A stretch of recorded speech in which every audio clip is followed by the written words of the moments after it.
Hi friends, this is your pal Scott Garibay, and today we're going to talk about Call of Cthulhu Edition 5, Delta Green, August 1995 campaign. That's the year it's set in, right in America, in Southwest America, and this is the name of this campaign is Death in the Desert. So we pick right back up where this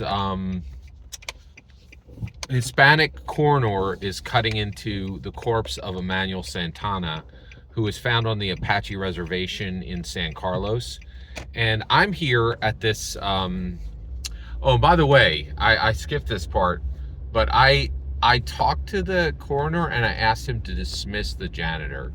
And the reason why is I'm positive something's going to pop out of this body and we're going to have to kill it, right? So, and then I warned this coroner and I was like, hey, there's something in there. And so he dismisses my concerns and says, let's get on with the autopsy.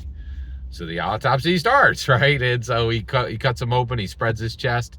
Sure enough, right inside is the creature. Okay, so what is this creature? It really looked like something that came out of Alien Earth. If you haven't watched Alien Earth, it was quite excellent. It was about a foot long. It was inside his body, and so think of a squid, but then think of tentacles that are 10 feet long and with a razor sharp tip, and that are only about like a centimeter thick, right? So essentially, think of like 10-foot long vampire fangs on the ends of tentacles, right? And so what this thing does is it gets inside a human host, and then it takes over their body and it puppets them, right? This thing is, and so basically this is inside of him, and now it's in his corpse, right? So, and I warned the coroner. The coroner did not listen to Dwayne Harrigan, my character, and so it's on like Donkey Kong. And so right out of the gate, I have a Colt revolver Cobra, right? But this thing is inside this guy, right?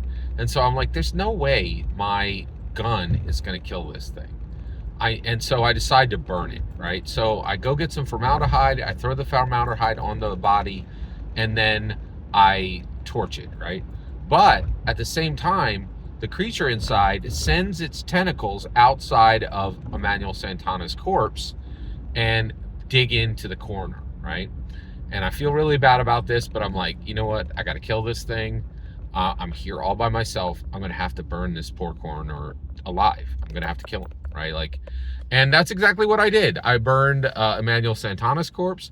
I burned this creature to death, and I burned that coroner to death. And the reason why I excused myself for that was I totally warned him. I said, we shouldn't do this alone. We should wait. We should get more resources. Blah, blah, blah, right? Like, and so I know I would kill an innocent man, which is, boo-hoo, right? Like, but I warned the dude, right? At this point, the authorities come, right? And they don't know and I'm like, hey, there's a alien creature there. I did not say alien creature. I said there's an unidentified predator inside that person's body, right? And they're like a creature? And I was like, yes, like an undiscovered species, okay? So I specifically did not say alien, and I also did not say supernatural. So he's like, well, we need the CDC. So the CDC comes in, they quarantine my character, and then keep my character for 3 days, and then at the end, Dr. Karuvi comes out, and Dr. Karuvi says, hey, you did a great job handling this all by yourself, and I want to say welcome to Delta Green, right?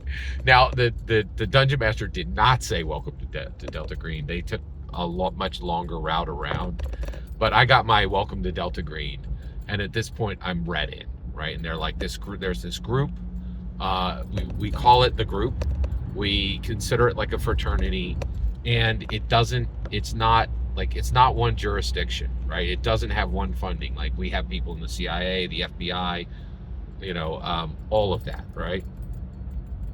And which is very interesting. So, and so basically, I get read into Delta Green, and that's the end of my first campaign in Call of Cthulhu 5th edition, Delta Green. Now, what was interesting was the dungeon master was like, you know, so we had our like uh not rigor mortis,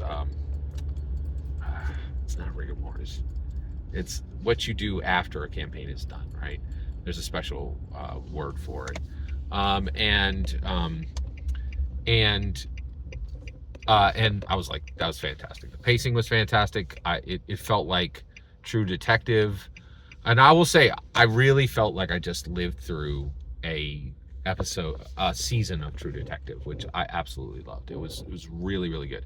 And you know, so this was on a Wednesday, and the Dungeon Master was like, "You want to play on Saturday night?" I was like, "I'm in. Let's do it." So we're gonna do another session. We're gonna do another story arc, another like, and it's not we're in a campaign with an undetermined number of story arcs, which I think is very interesting. Thank you so much for letting me share Death in the Desert with you. Every single word you just heard in this video is my humble opinion. The important part is when I get to hear your humble opinion, when you get in the comments and send your traffic. Please consider liking and subscribing, and have a fetch millennium.